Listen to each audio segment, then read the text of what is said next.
오늘은 가정의 달 저희가 네 번째 주일을 맞이해서 책망과 교훈과 책망을 즐거워하자라는 말씀으로 하나님의 말씀을 나누며 그렇게 가정과 교회가 하나님의 온전한 통치가 있기 위하여 오늘 또 우리가 이 말씀으로 하나님의 귀중한 역사를 나누기를 소망합니다.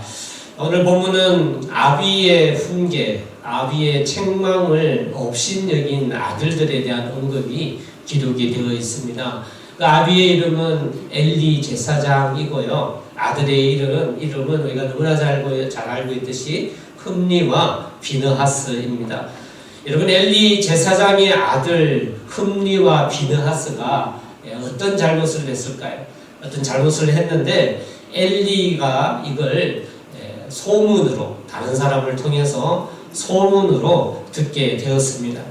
엘리 제사장이 소문으로 듣게 된 아들 흠니와 비느하스의 잘못은 어떤 잘못이냐? 여러분, 오늘 본문 22절 말씀, 22절 한번 같이 한번 읽어보겠습니다. 성모님들 여기 조명 좀 켜주세요. 조명이 어둡다고 그러시는 거예요. 우리 22절 같이 읽겠습니다. 시작.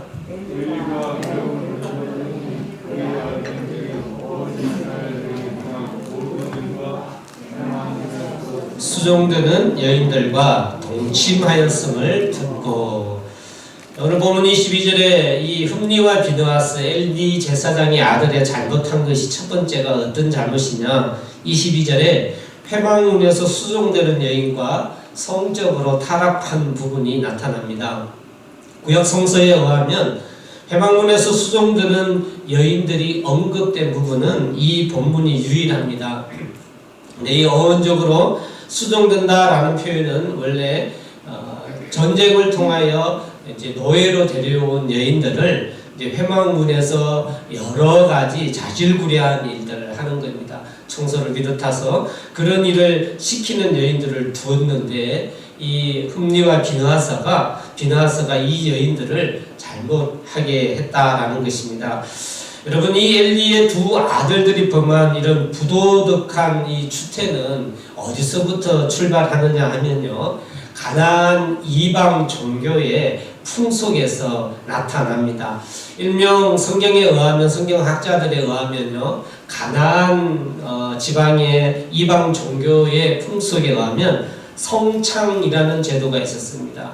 이름을 붙이기가 그렇습니다만 거룩할 성자를 붙이고 이런 또 몸을 파는 이름으로 붙여서 성창제도, 마치 이 여인들, 이방의 여인들이지만 여인들이 종교 지도자들을 이렇게 위로하는 셈치고, 이렇게 또 종교 지도자들이 나쁜 짓을 범하는 이방 종교의 풍속인데, 흠니와 비느하스가 아마 자기가 제사장이라고 하는 어떤 이런 위치를 잘못 악행해서 이 여인들을 이방 종교의 풍습으로 대한 잘못된 일들입니다.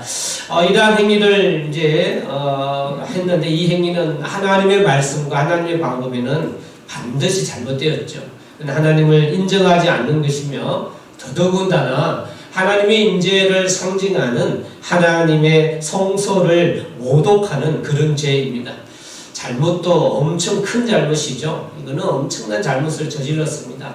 근데 이걸 아버지가 눈치도 채지 못하고요, 이걸 오늘 말씀에 의하면 어떻게 해요? 소문으로 들었다. 23절에 아들들을 불러서 그들에게 말하되 너희가 어찌하여 이런 일을 하느냐? 내가 너희의 악행을 이 모든 백성에게 들었다. 24절에 보면 내 아들들아 그리하지 말라. 내게 들리는 소문이 좋지 않다. 소문으로 이야기해버립니다. 소문이 아니라 실제이지요. 이걸 실제로 알고 정당한 야단침이 필요한데, 이 아이들에게 이야기하는 엘리가 얼마나 잘못하는지 알 수 있습니다. 야, 들리는 소문이 좋지 않다라고 이야기하는 야단치는 건 온전하지 않는 것이죠. 아무튼 이렇게 아들들의 잘못은 첫 번째가 이 잘못이고요.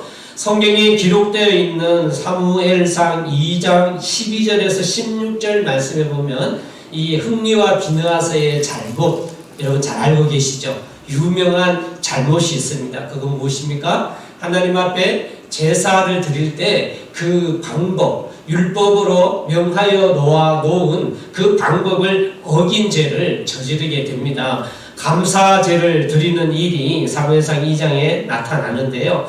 이 제물로 바치는 이 거룩한 제물인 수소, 이 수소의 기름은 이렇게 제단에서 태우고요. 또 피는 제단에 뿌립니다. 근데 감사제의 고기는요, 기름은 제단에 태우고 피는 제단에 뿌리고 고기는 제사장과 제사장의 가족을 위하여 주게 되어 있습니다. 그러면 이건 다 예배 끝나고 난 후에죠. 제사가 끝나고 난 후에 율법에 따라서 제사장이 이 고기를 취하는 건데, 흠리와 비느하스는 어떻게 해요?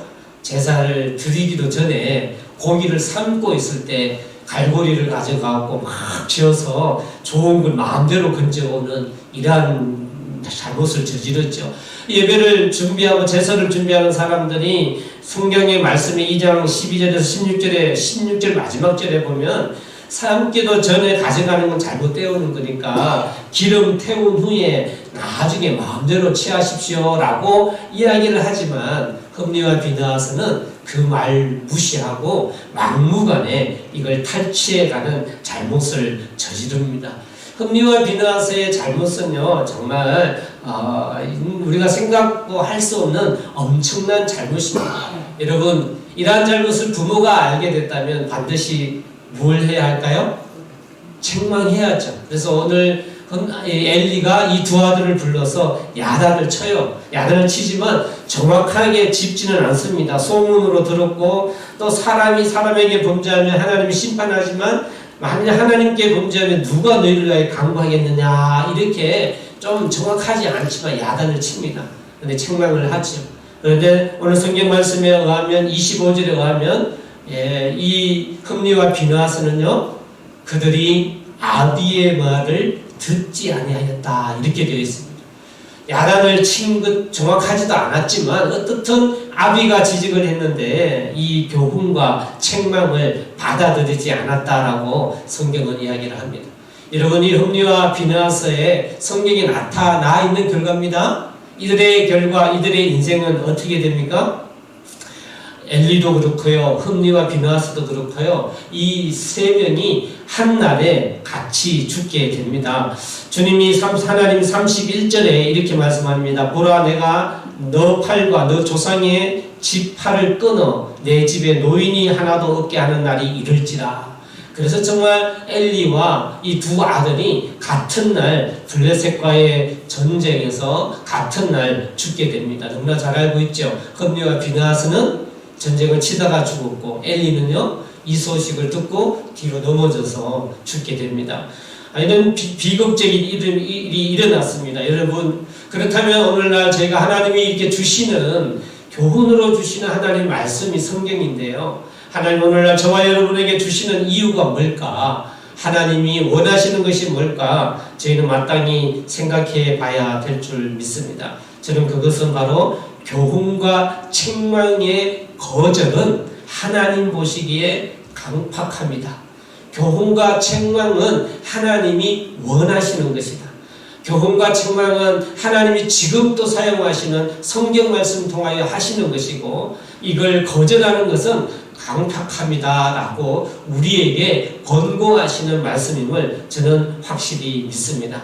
오늘 본문 25절에 의하면 그들이 아버지의 말을 듣지 아니했는데 이는 여호와께서 그들을 죽이기로 뜻하셨다라는 표현이 되어 있습니다. 이건 하나님이 죽이려고 계획하셨다라는 말씀이 아니고 애굽의 왕 바로처럼 강팍한 대로 내버려 뒀다라는 겁니다. 그냥 그 마음이 강팍하니 내버려 둔 거예요. 내버려 두면 뭐죠? 그냥 하나님 앞에 떨어지도록 내버려 두는 것은 죽이겠다 생각하는 것과 동일하기 때문에 성경은 그렇게 기록을 하고 있는 것입니다. 여러분, 한 가문의 이런 몰락, 하나님의 진정한 교훈과 책망이 없었기 때문에, 교훈과 책망이 없었기 때문에, 좋아하지 않았기 때문에 저는 이 한 가문의 몰락이 있었다라고 하나님의 말씀으로 확신합니다. 여러분, 이 하나님 보시기에 교훈과 책망의 거절은 강팍함인데 강팍함 그대로 내버려 두신 것이죠. 30절 말씀, 오늘 부분은 아닙니다만 30절 말씀 같이 한번 읽어봅니다. 시작. 그러므로 이스라엘의 하나님 나 여호와가 말하노라. 내가 전에 내 집과 내 조상의 집이 내 앞에 영원히 행하리라 하였으나 이제 나 여호와가 말하노니 결단코 그렇게 하지 아니하리라. 나를 존중히 여기는 자를 내가 존중히 여기고 나를 멸시하는 자를 내가 경멸하리라. 여러분, 하나님이 엘리에게 하는 이야기인데 이 엘리에게 어떤요? 아들에게 진정으로 그렇게 책망과 교훈을 하지 못한 것에 대하여 하나님은 이 교훈과 책망이 없음에 대하여 30절 말씀에는 그걸 무엇으로 표현하냐면 하나님에 대하여서 존중히 여기지 않는 것이라고 이야기합니다. 이 흠리와 비느하스의 잘못에 대하여 바로 가르치지 않고 그렇게 회복하지 못한 것은요, 그건 하나님을 향하여서 존중히 여기지 않음이다라는 것이죠. 그러니 교훈과 책망의 거절은 하나님 보시기에 강팍함이에요. 그래서 하나님이 내버려 두신다라는 것입니다. 반대로 이야기하면 우리가 하나님의 교훈과 책망을 잘 받아들이는 것은요, 하나님을 존중하는 겁니다. 할렐루야. 여러분, 이것이 성경의 중요한 가르치심입니다. 그래서 이런 교훈과 책망을 즐거워할 수 있는 가정과 교훈과 책망이, 하나님의 교훈과 책망이 온전하게 있는 교회, 그것이 진정한 하나님의 역사가 있는, 하나님의 존중함이 있는 가정과 교회임을 믿습니다. 우리는 그런 가정, 그런 교회가 되어야 될 줄 믿습니다. 성경에 보면 이 흠리와 비느하스가 역시 아버지의 말, 엘리의 말을 듣지 않았는데요. 또 자녀 중에 부모의 말을 안 들은 한 예를 든다면 창세기 19장 12절에서 14절에 보면 아브라함의 조카 롯 있지요. 그 롯의 사위가 있습니다. 이 소돔과 고모라를 멸망하려고 하나님이 작정하셨을 때 그들의 범죄함 때문이죠. 하나님 아브라함을 통하여서 그 의인 10명을 이야기하고 아브라함이 가서 조카 롯에게 이야기합니다. 롯이 그 이야기를 듣고는요, 이렇게 확신했기 때문에 사위들에게 이야기해요. 그 사위들에게 이야기하는데 사위들이 거절합니다. 여러분, 창세기 19장 12절에서 24절에 나와 있는 말씀인데, 롯이 나가서 그 딸들과 정원한 사위들에게 고하여 이르되, 사위뿐만 아니라 딸들에게도 이야기했죠. 여호와께서 이 성을 멸하실 터이니 너희는 일어나 이곳에서 떠나라 라고 분명히 롯이 이야기하는데, 그 사위들이 농담으로 여겼더라, 이런 말씀이 있어요. 농담으로 여겼더라. 하나님의 교훈, 책망이 존재하지 않는 것이죠. 하나님의 교훈과 책망이 세우신 리더를 통하여 나타나져야 되는데 이것이 존재함에 영향력이 없다 보니 결국은 멸망이라고 하는 것이 성경이 보여주는 예입니다. 그리고 실제입니다. 이렇게 롯의 가족들이 그러했고요, 엘리의 두 아들이 그러했다라는 사실이며, 하나님은 이걸 교훈과 책망이 온전하게 있지 않는 것을 하나님을 존중하지 않는 것이다 라고 성경은 분명히 그렇게 말씀하고 계십니다. 사랑하는 성도 여러분, 교훈과 책망이 있는 그런 가정과 교회 되기를 주 이름으로 축원합니다. 교훈과 책망을 즐거워하는 것이 복임을 믿으시고 그 교훈과 책망을 즐거워할 수 있는 하나님의 귀중한 조직, 가정과 교회가 되기를 주의 이름으로 간절히 소망합니다. 흔히들 우리가 교훈과 책망을 왜 잘 안 하고 또 혹은 듣기를 싫어할까요? 그건 거기에는 기술의 문제가 있습니다. 올바른 교훈과 책망이 자리를 잡지 못했음에 있다라고 보아질 수 있습니다. 여러분, 교훈과 책망은 비판과 비난은 아닙니다. 하나님께서요, 말씀하신 금하시는 것은 비난과 비판을 하지 말라 했지 교훈과 책망을 금하신 것은 아닙니다. 사랑하는 성도 여러분, 우리가 칭찬이라는 걸 잘 알고 있습니다. 칭찬이라고 하는 건 교훈과 책망하고는 조금 더 다르지요. 여러분, 비난과 비판의 반대는 칭찬이 맞습니다. 하지만 교훈과 책망의 비슷한 말은 칭찬은 될 수가 없습니다. 교훈과 책망은 좋은 말이지만 칭찬하고는 다릅니다, 여러분. 거기에는 분명히 교훈과 책망은 쓴 어떤 그런 약이 쓰면 우리 몸에 쓰지만 몸에 유익하듯이 교훈과 책망은 우리에게 써요. 하지만 그건 양약이 된다는 하나님 말씀처럼 칭찬은요 씀이 없지요. 왜냐하면 이게 칭찬해 주는 것은 절대로 그건 교훈과 책망과는 다릅니다. 그래서 칭찬도 있어야 하지만 교훈과 책망도 있어야 될 줄 주님의 이름으로 저는 그렇게 믿습니다. 여러분, 그러면 공통점이 뭘까요? 칭찬, 격려 역시 사랑이고요. 교훈과 책망도 역시 사랑이어야 합니다. 그러니까 우리가 교훈과 책망을 할 때는 거기에는 기술이 필요한데 그 교훈과 책망은 반드시 사랑이 시작점이 되어야 하고 사랑이 근거가 되어야 됨을 저는 믿습니다. 교훈과 책망은 하나님이 지혜를 담아주시는 그릇과 같습니다. 교훈과 책망이 있어야 그 그릇은 커지는 것입니다. 자녀도 그렇고 교회 성도들도 그렇고 하나님의 온전한 교훈과 책망이 있을 때 하나님의 지혜로 그 그릇은 커진다라는 사실을 믿으시기를 바랍니다. 여러분, 교훈과 책망을 받아들이는 사람은 그 안에 담긴 하나님의 지혜도 받는 것이고 교훈과 책망을 받아들이려고 하지 않는 이들은 하나님의 지혜를 거절하는 그런 법이 됨을 우리는 알아야 할 것입니다. 성경의 수많은 말씀들 중에 저희가 새벽에 요즘 잠언 말씀을 묵상을 하고 있는데요. 잠언 말씀에 의하면 성경의 많은 말씀의 본거 중에 교훈과 책망을 받아들일 것을 권고하고 있습니다. 교훈과 책망이 반드시 있어야 되는데 받아들이려고 하지 않는 이들을 대하여서도 하나님은 반드시 지적을 하고 계신 것입니다. 여러분, 잠언 15장 32절입니다. 훈계 받기를 싫어하는 자는 자기의 영혼을 경히 여김이라. 견책을 달게 받는 자는 지식을 얻느니라. 잠언에는 구구절절 이런 말씀이 되게 많습니다. 계속해서 소개해드립니다. 잠언 12장 1절 훈계를 좋아하는 자는 지식을 좋아하나니 징계를 싫어하는 자는 짐승과 같으니라. 잠언 15장 12절 거만한 자는 견책을 받기를 좋아하지 아니하며 지혜 있는 자에게로 가지도 아니하느니라. 잠언 12장 15절입니다. 미련한 자는 자기 행위를 바른 줄로 여기나 지혜로운 자는 권고를 듣느니라.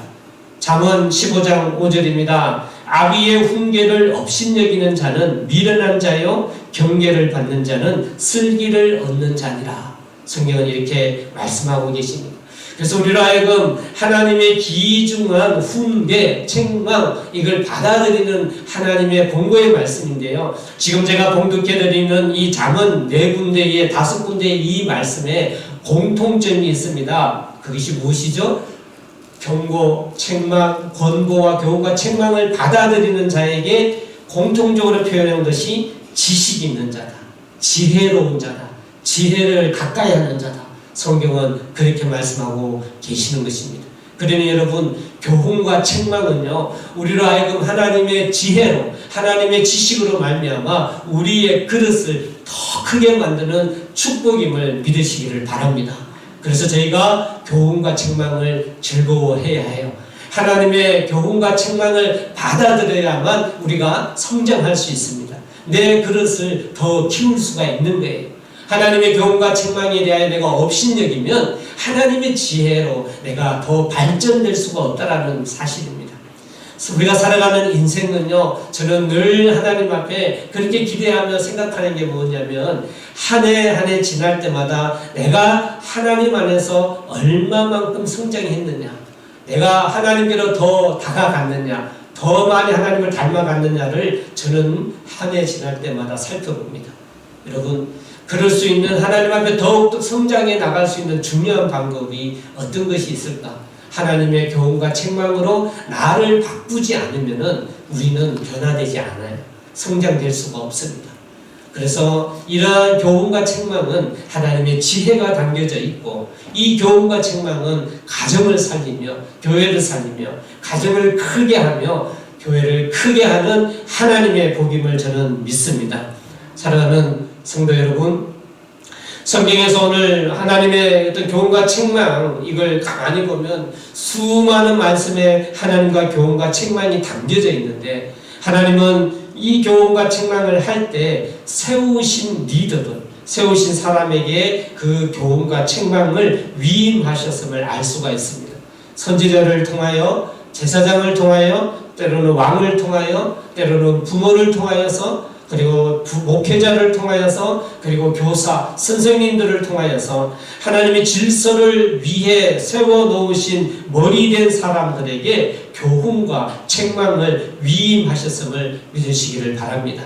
하나님이 우리 각자에게 이름을 부르면서 교훈과 책망을 하시는 방법도 있을 수 있지만, 그것보다는 하나님은 질서이신 하나님이신데 그 관계의 질서를 통하여서 하나님은 교훈과 책망을 하시는 분이심을 우리가 알아야 될 줄 믿습니다. 교훈이라고 하는 건 그렇게 사람들을 하나님의 역사이신데, 책망과 교훈은 하나님의 역사이신데 세운 리더를 통하여 하는 것입니다. 그래서 교훈은 잘못하기 전에 하는 것이라면 책망은 잘못한 후에 하는 것입니다. 교훈이 예방적 차원이라면 책망은 치료적인 차원입니다. 그러니까 교훈과 책망은 우리를 바르게 하는 중요한 부분, 반드시 필요한 것이라는 것이죠. 저희가 잘못을 안 한다면 교훈과 책망은 필요 없겠죠. 하지만 저를 비롯하여 여러분, 우리가 온전치 못하죠. 잘못 안 하는 그런 사람은 아니지요.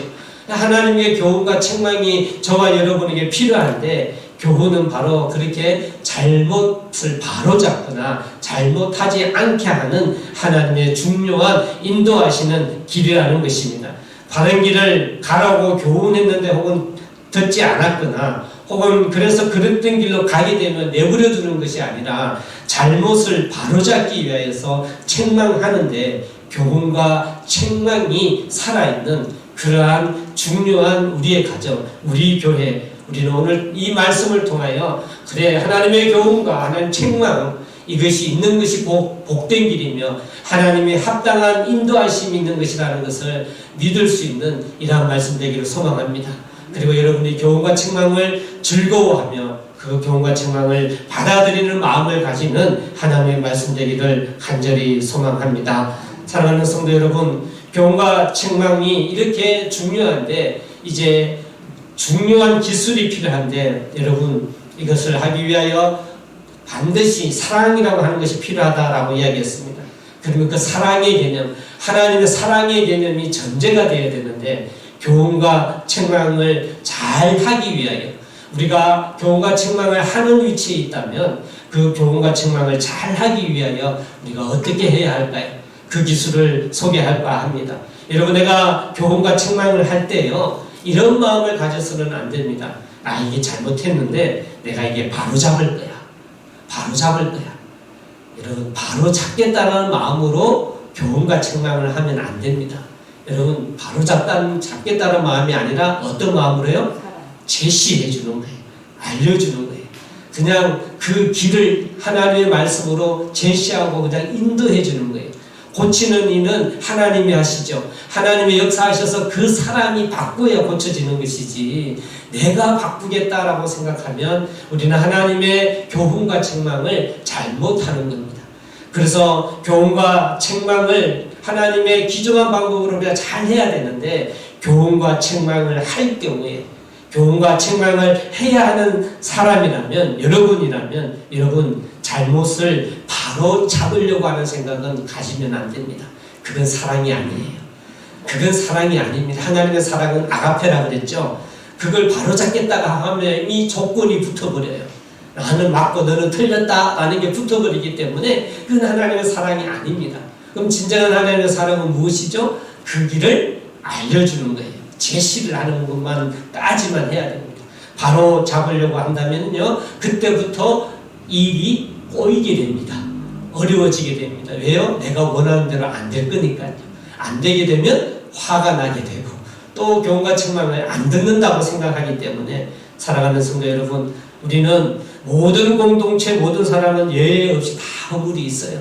그래서 그 허물, 나도 허물을 저지르는 자이기 때문에 내가 그걸 고치겠다 생각은 가져서는 안 되고, 하나님의 이 방법, 하나님의 말씀이 이걸 이야기하는 거야 라고 알려줄 수 있는 그러한 교훈과 책망이 있으시기를 주의 이름으로 간절히 소원합니다. 우리는 자꾸 착각을 해요.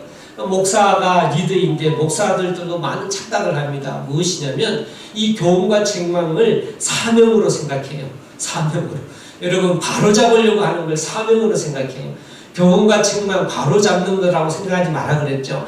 이 바로잡는 것으로 여기고 바로잡는 것을 사명으로 생각합니다. 이러니 스스로 모순에 빠지는 거예요.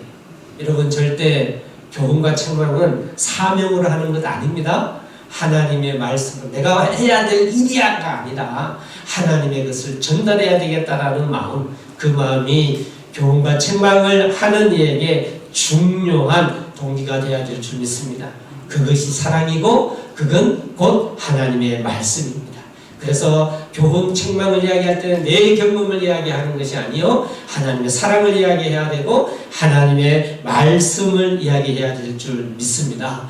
여러분, 성경에 의하면 교훈과 책망을 하라라고도 이야기하지만 또 반대적으로 허물을 덮어주고 피차 용납하라라는 말씀도 있지요. 여러분, 이걸 우리가 잘 구별을 해야 됩니다. 그 잘 구별하기 위한 중요한 방법이 뭐냐? 교훈과 책망을 바르게 하는 겁니다.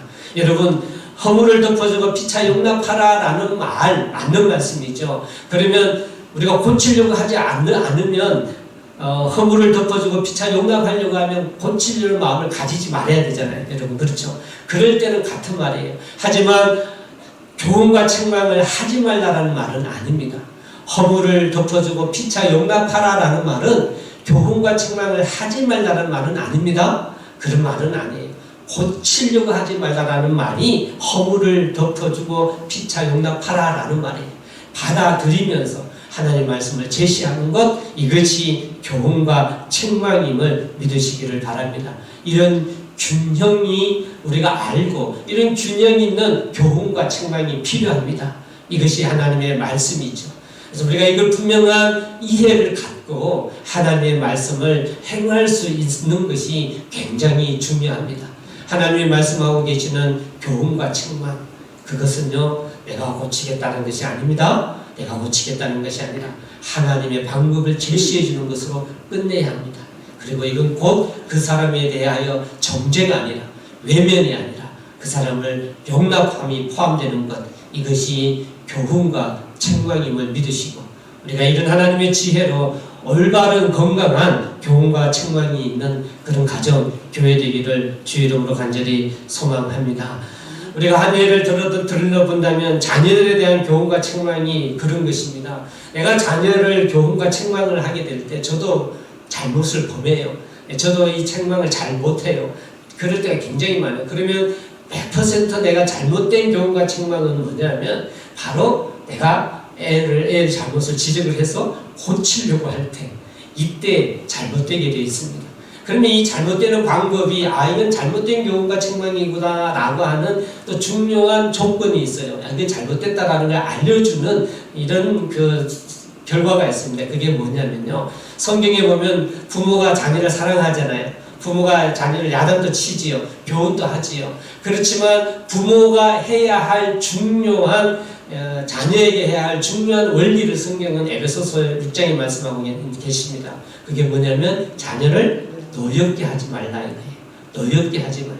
그러니까 교훈과 책망은요, 만약에 자녀를 노엽게 하면 그건 교훈과 책망이 안 돼요. 내가 바로잡으려고 하는 잘못된 것이 되어버립니다. 사랑하는 성도 여러분, 올바른 성경적인 교훈과 책망 이해가 있으시기를 간절히 바랍니다. 그래서 이런 건강한 교훈과 책망, 이래서 우리가 무서워서 교훈과 책망을 안 해버려요. 용납하고 사랑하라 그러니까 아무 말도 안 해버려요. 여러분, 이건 하나님의 역사를 줄이는 겁니다. 큰 그릇으로 만들어 나가는데 우리가 이런 역사를 경험치 못하게 되는, 그렇게 만드는 것입니다. 바른 교훈과 책망, 이건 꼭 필요합니다.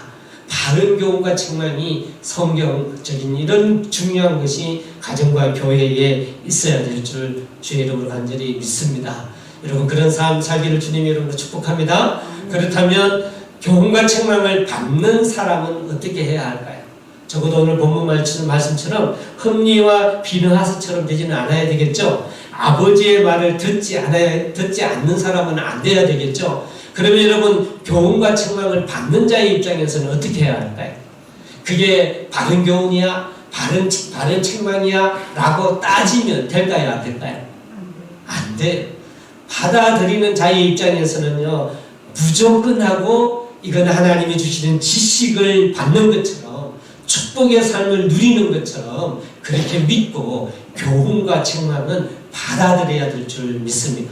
성경은 잠언 말씀에 또 이런 교훈과 책망을 받아들이는 자에게 어떻게 해야 되는가를 성경은 말씀하고 계십니다.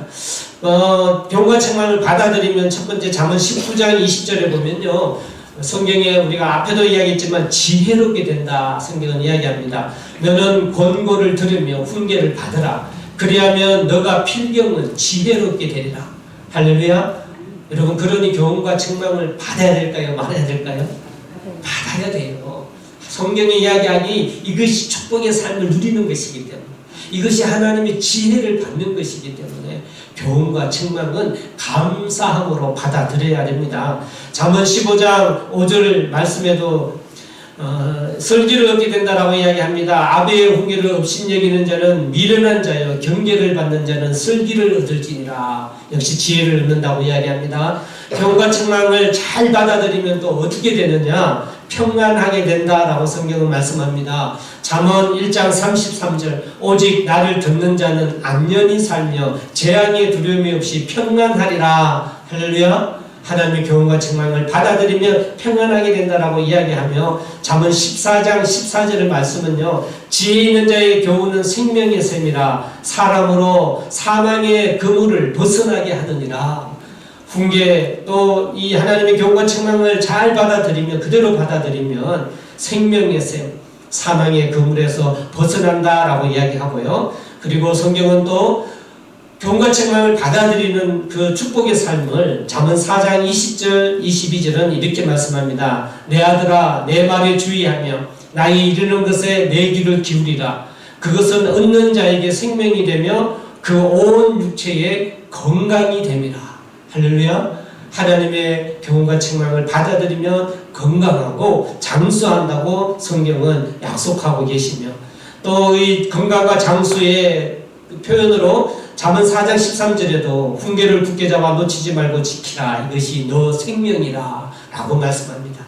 하나님의 교훈과 책망을 잘 받아들이면 생명이다 라고 이야기하며, 마지막 하나 더, 우리가 왜 교훈과 책망을 받아들여야 하느냐? 잠언 13장 18절 말씀입니다. 훈계를 저버리는 자에게는 궁핍과 수욕이 이르거니와 경계를 지키는 자는 존영을 얻느니라. 존영이라는 건 무엇이죠? 존귀와 영광입니다.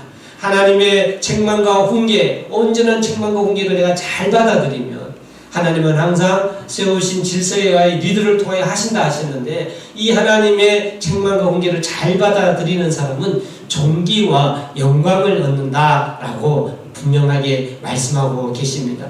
사랑하는 성도 여러분, 그렇습니다. 교훈과 책망은 받아들이는 것입니다. 조건을 따지며 그것이 맞나 틀리냐라는 것이 아니라, 내가 교훈을 받고 책망을 받는 입장이 있다면 이유 없이 받아들여야 하는 것입니다. 이것이 성경이 말씀하고 계시는 교훈과 책망인 것입니다. 잠언 1장 23절에서 30절 말씀해 보면요, 교훈과 책망을 싫어하면 어떻게 되느냐? 나의 책망을 듣고 돌이키라. 나의 모든 교훈을 멸시하며 나의 책망을 받지 아니하였은즉 너희가 재앙을 만난 날에 하나님이 웃을 것이다. 이렇게 말씀하셨어요. 그래서 하나님은 교훈과 책망을 받아들일 것을 이야기하는데, 27절 말씀부터 30절까지 우리 잠언 1장 한번 가보겠습니다. 잠언 요 말씀만 한번 찾아서 마지막으로 우리가 하나님의 말씀으로 봅니다. 잠언 1장 27절에서 30절입니다.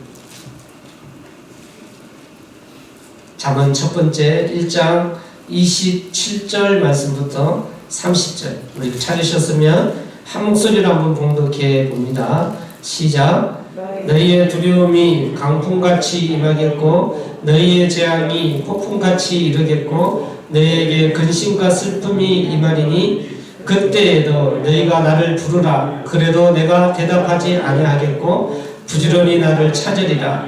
그래도 나를 만나지 못하리니 대저 너희가 지식을 미워하며 여호와 경외하기를 즐거워하지 아니하며 나의 교훈을 받지 아니하고 나의 모든 책망을 업신 여겼음이니라.